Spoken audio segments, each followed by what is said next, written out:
السلام عليكم ورحمة الله وبركاته. إن شاء الله يا جماعة نبدأ النهاردة أول محاضرة في المحاسبة. هنا بداية الكتاب بيقول لك Nature of Business and Accounting. هو كتاب بيقول لك يعني الشركات هدفها إيه في الحياة أصلا، يعني هي ليه الشركات بتتعمل أصلا. فهي هدف الشركة الأساسي إن هي تعمل profit، ده الهدف الأساسي. ولازم يكون مش تعمل profit بس، مش هنقول إن إحنا بنكسب وخلاص، لازم يكون في liquidity. لازم يكون عندي liquidity اللي هو السيولة، ان انا اقدر اغطي البروفيت اللي انا يعني اغطي فلوس، ادفع للناس فلوس اللي انا بكسبها ديت. يبقى لازم يكون عندي سيولة ولازم يكون عندي بروفيت. طب ايه هي انواع الشركات اللي عندنا بوجه عام؟ يعني في اغلب انواع الشركات بتبقى هم ثلاث انواع مفيش غيرهم: سيرفيس كومبانيز، سيرفيس او يبقى شركة خدمية بتقدم خدمة معينة، زي مثلا شركة الدكتور بيقدم خدمة ان هو يعالج الناس، المحامي بيترافع عن الناس، وات ايفر بقى، اي شركه. يعني مثلا راجل شركه الطيران بتوصل الناس، يبقى شركه التوصيل دي كلها خدمات.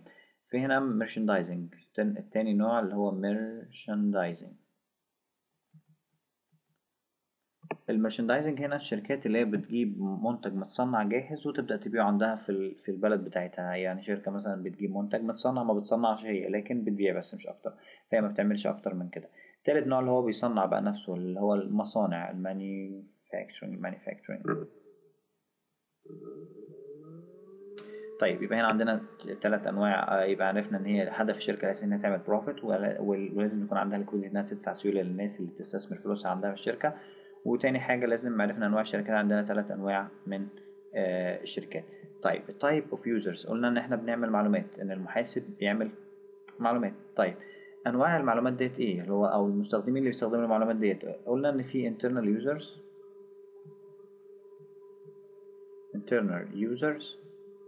oh I'm sorry internal users اللي هم المستخدمين العاديين خالص اللي هم جوه الشركة، والاكسترنال users.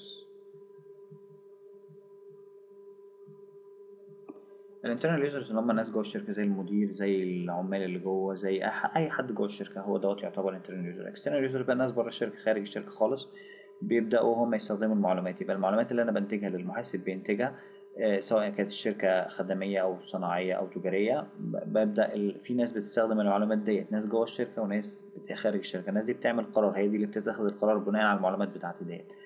فهنا رول اوف ethics، طبعا طالما في ناس بتستخدم المعلومات دي وبتبني قرارات على المعلومات اللي انا بديها لهم، يبقى لازم يكون عندي هنا رول اوف ethics. ما ينفعش ان انا اعمل اي فرود. يبقى انا حرام عليا لو انا اديتهم معلومات خاطئه تضللهم، ان هم اقول لهم الشركه بتكسب وهي تكون بتخسر، او الشركه بتكسب كتير وهي تكون بتكسب شويه صغيرين. يبقى كل الكلام ده حرام عليا لو انا عملته. يبقى انا في فرود. لازم رول اوف ethics، لازم امنع اي فرود عندي. اي حاجه غلط في الشركه انا شايفها لازم افصح عنها، لازم اقول للناس ان خلي بالكم في الشركه دي فيها حاجه غلط معينه، ولازم اقول لهم يخلي بالهم منها. طيب الفانكشن اوف اكاونت، قلنا انواع الاكاونتنج ايه بقى. يعني انت كمحاسب انت عايز تعرف انت هتشتغل ايه بالظبط، انت عايز تعرف هتشتغل ايه. يعني انت ايه انواع المحاسبه بمعنى صح؟ هنا في نوعين عندنا في المحاسبه: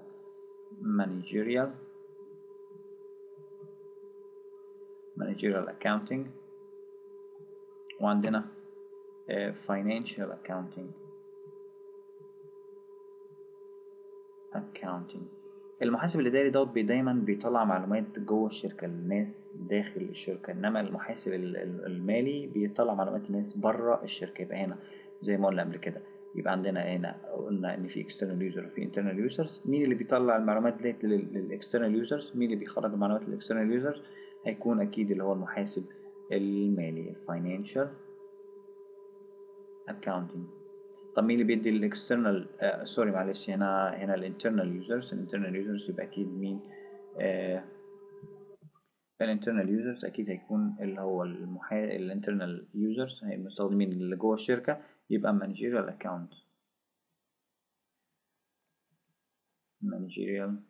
اكاونتنج. انما المحاسب اللي هو الاكسترنال يوزرز بقى، مين اللي هيستخدم الاكسترنال يوزر، او المحاسب اللي هيصنع معلومات الاكسترنال يوزرز، اللي هو financial accounting. طيب يبقى هنا عرفنا الفانكشن اوف اكاونت. يبقى انت ممكن دلوقتي انت عرفت انت ممكن تتخصص ايه، تبقى محاسب اداري ولا محاسب مالي. هتعرف طبعا احنا هندرس انهي كورس، هندرس المحاسب المالي، هندرس الكورس دوت. هو ده اللي احنا هندرسه. طبعا هو الكلام ده كله نظري، لكن شوية وهتبقى العملية سهلة ان شاء الله. هيبقى العملي هيبقى اسهل من كده بكتير، هيبقى مش هيبقى فيه رخامة زي كده. الانتيتي كونسبتس. الانتيتي كونسبتس عندنا هنا في لازم نعرف ان في الانتيتي كونسبت يعني ايه، ان هي الشركه لها كيان غير الكيان بتاعك انت كشخص. يعني انت لو انت تملك شركه يبقى فلوس الشركه غير فلوسك انت، ما ينفعش تحط فلوسك على فلوس الشركه وتقول اه هي ماشيه وخلاص، لا. يبقى هنا في انتيتي، وده من الكونسبتس المهمه جدا لاي شركه عشان تنجح، ومن البرنسبل كمان اللي في الاكونتنج، الانتيتي برنسبل اللي هو كينونة الشركة أو الاسامبشن، الانتيتي اسامبشن. فرضيا إن هو لازم الشركة يكون لها وضع مالي غير الوضع المالي بتاعك أنت خالص. الكوست كونسبت بقى، هنا عندنا الكوست كونسبت إن أنت لو اشتريت حاجة معينة بتكلفة، مثلا اشتريت حتة أرض مثلا ب1000 دولار، فأنت دلوقتي وسعر الأرض دي دلوقتي مثلا 2000 دولار. هتتسعر بأنهي سعر؟ هتكتبها عندك في الدفتر بأنهي سعر هتكتبها بأنهي. الكوست كونسبت هنا بالتكلفة بتاعتها مش بسعر السوق بتاعها دلوقتي، أو في حاجات بسعر السوق، في حاجات بسعر التكلفة. هنا مثلا بسعر الدفتر هنا في كوست كونسبت، احنا بنسجل الحاجات أو المبنى أو أي حاجة احنا بنشتريها بالكوست، الكوست كونسبت. طيب يبقى كده احنا عرفنا يعني ايه كوست كونسبت ويعني ايه انتيتي كونسبت. هنا لازم نقسم الانتيتي كونسبت لثلاث اقسام. الانتيتي كونسبت هم ممكن يتقسموا لاربع اقسام او خمس اقسام، لكن هنقسمهم احنا لثلاث اقسام بس، اللي هو اول قسم فيهم اللي هو يعتبر اسمه اللي هو sole proprietorship. sole proprietorship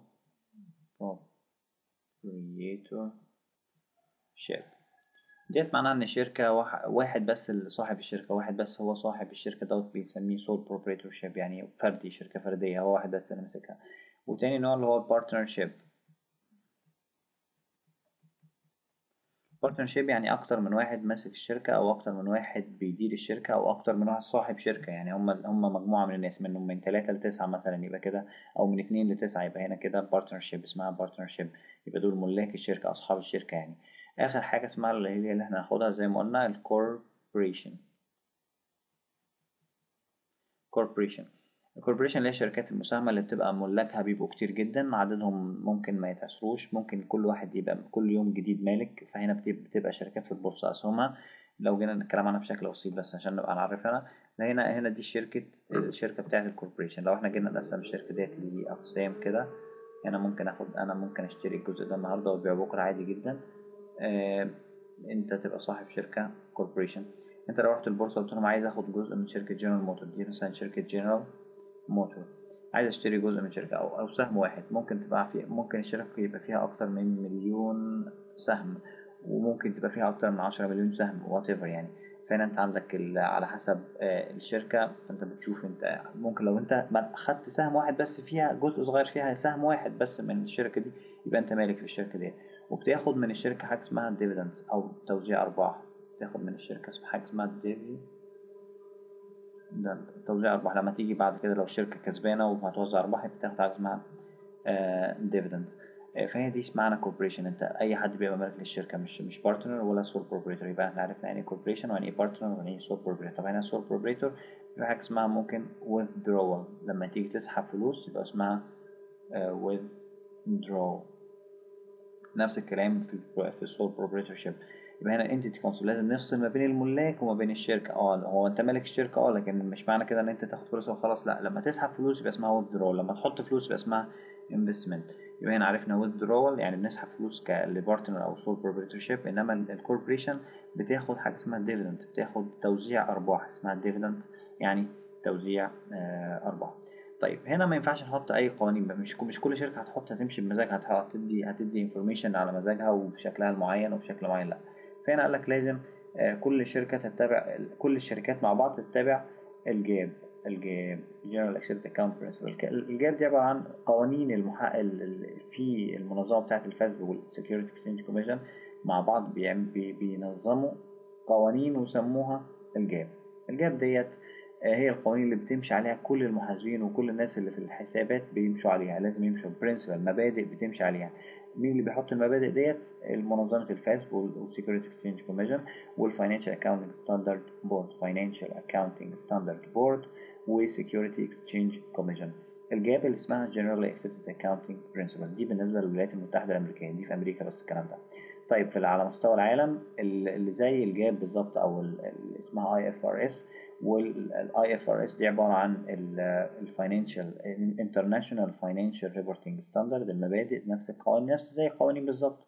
وهنا ال IASB اللي هي البورد اللي بتحط المبادئ بتاعة ال IFRS International Accounting Standard Board. يبقى لازم نعرف الأسامي دي كويس. الجاب قوانين، الفاسب هي اللي بتحط القوانين بتاعة الجاب والفاسب دول كلهم مع بعض فين؟ في اليونايتد ستيتس. إنما ال IFRS International Financial Report Standard ديت القوانين العالمية للشركات العالمية، وال IASB اللي هو القوانين الناس اللي بتحط القوانين اللي هي البورد اللي بتحط، البورد المسؤول عن حط القوانين دي. وهنا البورد بتاعة الفاسب اللي مسؤول عن حط القوانين بتاعة الجاب. Security Exchange Commission.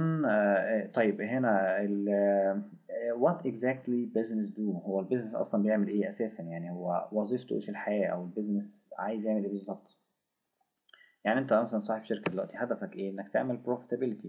بتعمل 3 حاجات، او انت عشان تعمل profitability لازم تشتغل على 3 حاجات. اول حاجة اللي هي الاوبريتنج اللي انت بتعمله، operating activity.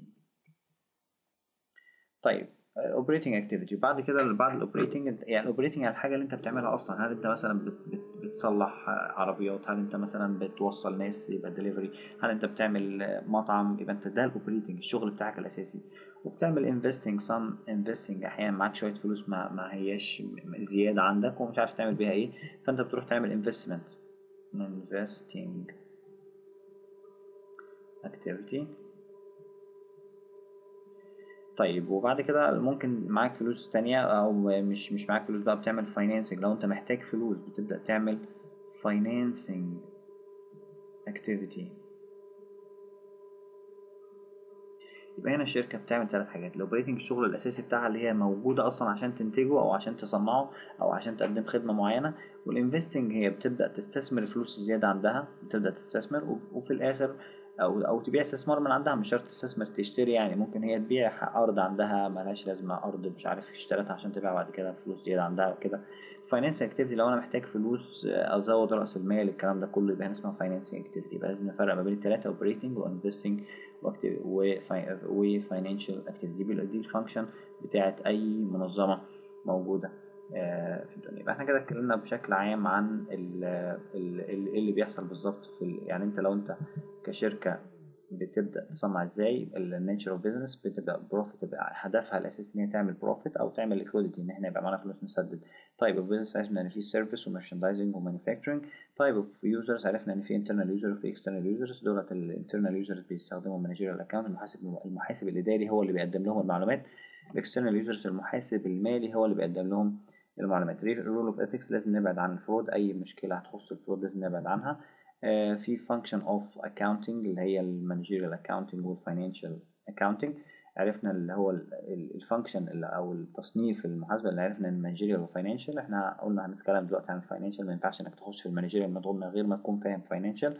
الانتيتي كونسبت عرفنا ان في 2 كونسبت لازم نفهمه، الانتيتي كونسبت والكوست كونسبت. الانتيتي كونسبت اللي هو لازم نعرف ان كل شركه لازم تنفصل تماما عن صاحبها، تنفصل تماما ماديا، يعني في الفلوس بتاع صاحبها غير الفلوس بتاعتها. بس البروبريتورشيب، وعرفنا البارتنرشيب، وعرفنا الكوربوريشن بتوزع ارباح، وعرفنا ان هنا البارتنرشيب بيعمل ويدرول، بيسحب فلوس من الشركه مش اكتر.